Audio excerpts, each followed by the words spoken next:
sa umaga, agad-agad bumangon upang ikaw ay makita. Nakadungo sa bintana, inaabangan kita na dumaan doon sa may kalsada.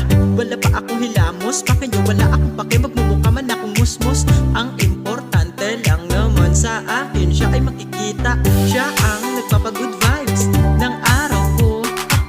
Laging positive vibes, lalo na kapag nakikita ko ang isang babaeng malatala na nagbubuo sa bawat araw-araw ko. At ayokong di ka natatanaw sa isang araw, kasi nga hindi buo ang araw.